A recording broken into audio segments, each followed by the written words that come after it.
Halo, saudari-saudara yang dikasihi oleh Tuhan. Terus kita rayakan anugerah kehidupan. Pemilu sudah mulai mendekat. Sekarang tanggal 5. Jadi tanggal 3. Jadi hanya 11 hari lagi, tepatnya pemilihan presiden dan wakil presiden. Kita berdoa terus-menerus untuk Indonesia damai dan Indonesia satu. Rencana saya tanggal 5 nanti mengundang Anda semua untuk ikut streaming setiap jam setengah 10 malam di channel YouTube Agus Suryana Gunadi untuk ikut berdoa 9 hari berturut-turut, jamnya sama setengah 10 malam. Doa untuk pemilu yang damai, Indonesia yang satu. Ayo, dalam keprihatinan dan kekhawatiran kita persembahkan supaya Roh Allah berkarya menerangi setiap pribadi. Saya dalam perjalanan menuju Kapel Mentol. Tadi saya rencana naik sepeda tetapi mendung sekali, malah gawe memolo. Jadi saya putuskan naik mobil.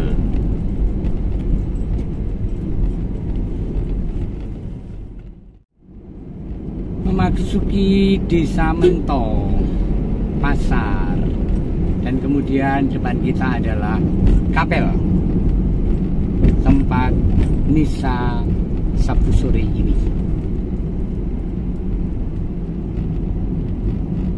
Ini sebentar lagi akan sampai ke Kapel Santo Fransiskus Xaverius Mentol, Paroki Wonogiri Yohanes Rasul. Ada 3 paroki di sini, di satu kabupaten. Paroki Wonogiri, Paroki Batu Retno, dan Paroki Ndanan. Nih kita sudah sampai.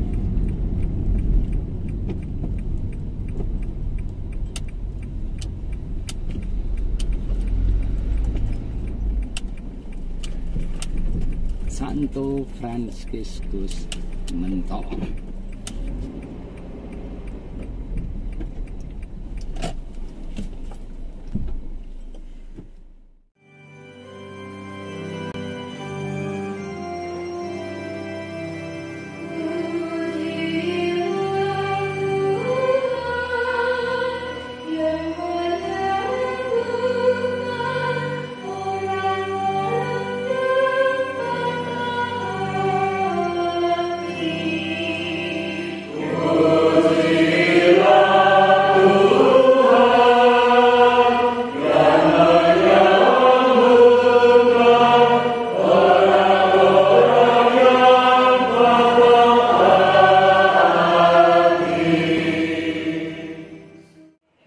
Tuhan bersamamu. Inilah Injil Yesus Kristus menurut Markus.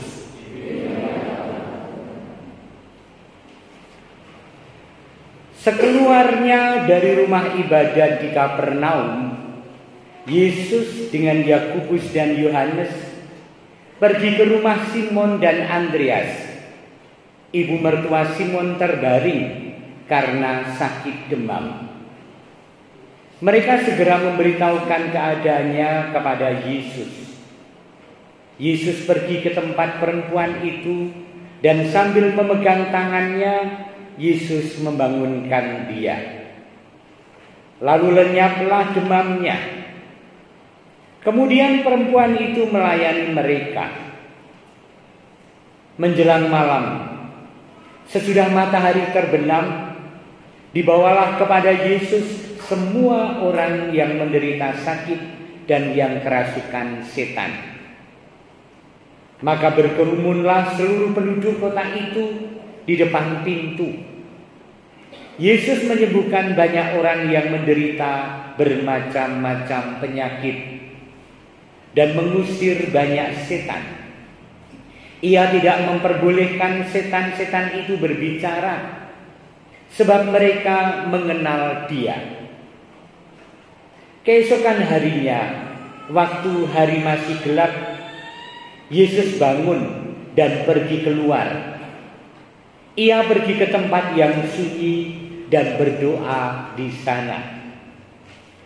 Tetapi Simon dan kawan-kawannya menyusul Dia. Waktu menemukan Yesus, mereka berkata, "Semua orang mencari Engkau." Jawab Yesus, "Marilah kita pergi ke tempat lain, ke kota-kota yang berdekatan, supaya di sana pun aku memberitakan Injil. Karena untuk itu aku telah datang." Lalu pergilah Yesus ke seluruh Galilea, memberitakan Injil dalam rumah-rumah ibadat mereka dan mengusir setan-setan. Demikianlah Injil Tuhan. Terpujilah Kristus.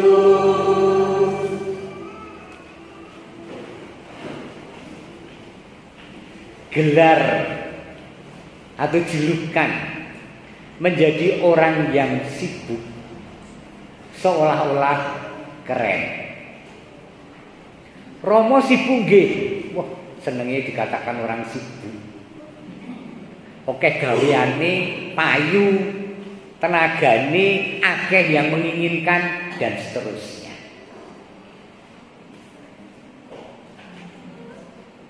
Kita semua, mungkin tidak semua, banyak orang yang Tuhannya itu kesibukan. Semakin sibuk, semakin mendapat ujian. Dan seringkali itulah yang terjadi. Mbuh kuwi ning keluarga, mbuh kuwi ning pekerjaan, mbuh kuwi ning panggilan imam, bruder maupun suster. Delon kae nek suster apa romo utawa bruder cerita tentang kesibukane. Mongkok. Dan hari ini diwelehki. Karena ternyata panggilan seorang penderek dalam Gusti kuwi dudu panggilan soal sibuk, soal pelayanan. Tentu saja itu bagian yang sangat penting, tetapi satu hal yang seringkali ditinggalkan. Apa itu? Yesus pergi ke tempat yang sunyi dan berdoa di sana. Saking sibuke nganti ra sempat sembahyang, wah kleru kuwi. Menjadi panitia Natal nganti ra misa Natal, kleru. Saking sibuke mrono mrene seorang romo nganti orang menghayati nilai Ekaristi dan apa yang sedang dia doakan bersama umat dalam Ekaristi. Tentu saja bukan ini yang dimaksud. Kita tahu Ibu Teresa dari Kalkuta, seorang yang disorot dunia menjadi pribadi yang seolah-olah tidak punya waktu kecuali menolong orang-orang yang sekarat di pinggir jalan di Kalkuta. Bersama relawannya dan para suster yang lain bopongi wong-wong sing wis kecek-kecek meh dipundhut Gusti ning diopeni sik supaya nek kapundhut kapundhut kanthi ayem lan mesem. Wartawan bertanya, "Ibu, kenapa Ibu harus ngopeni wong-wong kok ngono kuwi? Orang-orang yang toh akhirnya mati." Dan Bunda Teresa mengatakan, ya mereka akhirnya mati, tetapi setidaknya ketika mereka mati dalam damai dan senyum. Karena ada cinta yang ia rasakan di saat kematiannya. Ketika wartawan bertanya lagi mengejar bagaimana Ibu Teresa bisa melakukan itu semua, sementara banyak orang lain menghindari soal-soal pekerjaan atau pelayanan seperti itu. Lalu Bunda Teresa men-sharingkan bahwa sebelum melakukan semuanya ini beliau dan para suster itu berkontemplasi, berdoa hening di hadapan sakramen Maha Kudus berjam-jam. Sengaja loh, bukan bermenit-menit atau puluhan menit. Saya akan mengulangnya berjam-jam. Pagi berkontemplasi memandang Tuhan Yesus di tabernakel atau dalam sakramen, dan kemudian baru tandang gawe. Dan Bunda Teresa memberi kesaksian, dalam setiap pribadi yang sekarat, miskin, dan sungguh-sungguh tidak kupen ini, kami melihat wajah Tuhan. Hebat. Tetapi bukan hanya Ibu Teresa, banyak orang suci. Saya menyebutnya Suster Bridge McKenna yang masih sugeng sampai hari ini di Amerika, yang tahun kemarin saya ikut retretnya di mana sih, di Bogor, adalah seorang yang titis, kalau orang Jawa mengatakan. Jadi mendoakan orang itu titis, tahu yang sedang digumuli dan kemudian memohonkan kepada Tuhan. Dan setiap kedatangannya di suatu tempat, dia minta disediakan ruang kosong atau kapel, ditaksakan sakramen Maha Kudus. Dan setiap hari berjam-jam ia berdoa di depan sakramen. Saudari-saudara yang dikasihi oleh Tuhan, sekali lagi seperti pada awalnya saya ingin mengatakan, timbalan urip kuwi bukan untuk mongkok ketika kita sibuk, tetapi timbalan hidup derek Gusti kuwi mongkoklah ketika imbang. Mongkoklah ketika masih punya waktu untuk hening, untuk berdoa, untuk mengenal Tuhan melalui firman-Nya.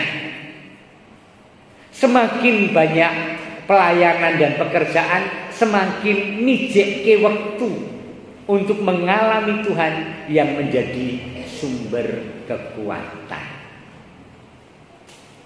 Tentu saja sekali lagi ini mempermalukan saya yang seringkali mongkok nek disebut wong sibuk. Ciloko nek sibuk nganti lali sembayang lan Gusti Allah. Alasane pelayanan, mulia alasane, ning tidak ada isinya, tetapi kosong karena tidak pernah berkomunikasi dengan Tuhan secara intens di dalam hidup. Demikian juga Anda, kita semua, saudari-saudara, dengan tanggung jawab kita masing-masing. Gereja memperkenalkan kepada kita saat hening.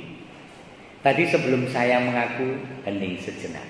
Nanti malam sebelum tidur ketika berdoa meneliti batin, gitu kan? Bangun pagi ketika berdoa kita hening untuk mempersembahkan rencana hari ini dan seterusnya. Jadi bukanlah hal asing bagi pribadi-pribadi penderek dalam untuk mengikut Tuhan dan tinggal di dalam Tuhan, mengalami Tuhan, menimbang kekuatan dari Tuhan yang hadir. Dan itu yang dilakukan Tuhan Yesus dalam Injil hari ini, yang sedemikian sibuk, di mana-mana dipetoke dan dicari orang, di mana-mana membuat penyembuhan dan mukjizat, di mana-mana orang berkerumun nganti nutupi pintu diceritakan, tetapi selalu mengambil waktu untuk sendiri. Dan dikatakan sekali lagi, ia pergi ke tempat yang sunyi dan berdoa di sana. Kalimat sebelumnya, keesokan harinya, waktu hari masih gelap, Yesus bangun dan pergi keluar. Ia pergi ke tempat yang sunyi dan berdoa di sana. Apakah kemudian kaku, aku lagi sembahyang, ojo diganggu? Ora. Gusti Yesus ki seperti Anda seorang awam yang disibukkan oleh banyak tanggung jawab, tetapi selalu mijek ke waktu nggo sembayang. Ning nek ana perlu pelayanan, orang jur kemudian menutup pintu dan kemudian stop. Aku sedang berdoa. Enggak, lihatlah. Ketika kemudian diketahui Yesus sedang berdoa dan di tempat yang sunyi, Simon dan kawan-kawan menyusul dia. Waktu menemukan Yesus, mereka berkata, semua orang mencari engkau. Dan Yesus mengatakan, ku seto, glek, pintu ditutup, jur sembahyang mereka. Ora. Jawab Yesus, marilah kita pergi ke tempat lain, ke kota-kota yang berdekatan, supaya di sana pun aku memberitakan Injil, karena untuk itu aku telah datang. Yesus dalam sukacita pelayanan menyisihkan waktu mirunggan untuk hening dan berdoa, tetapi ketika ada pelayanan demi pelayanan menyusul, pelayanan-pelayanan itu menjadi lanjutan dari kontemplasi, dari doa yang mewujud dalam pekerjaan-pekerjaan pelayanan. Apa itu bentuknya? Entah mergo tiba-tiba ono kabar tonggone sripak di pinggir kursi, entah karena tiba-tiba ada wit ambruk nutupi jalan, gitu. Entah tiba-tiba ono sedulur sing kecelakaan, jur kudu ngeterke ning rumah sakit. Entah kerepotan-kerepotan yang lain, sungguh pelayanan itu menjadi bagian dari doa dan kontemplasi yang berkelanjutan seperti Tuhan Yesus. Ayo kita lanjutkan semangat itu sebagai murid Yesus yang semakin memurnikan diri. Amin. Kemuliaan kepada Bapa dan Putra dan Roh Kudus.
Dari misa di Kapel Mentong, hanya 8 km dari paroki, sudah malam dan jalannya ya begini.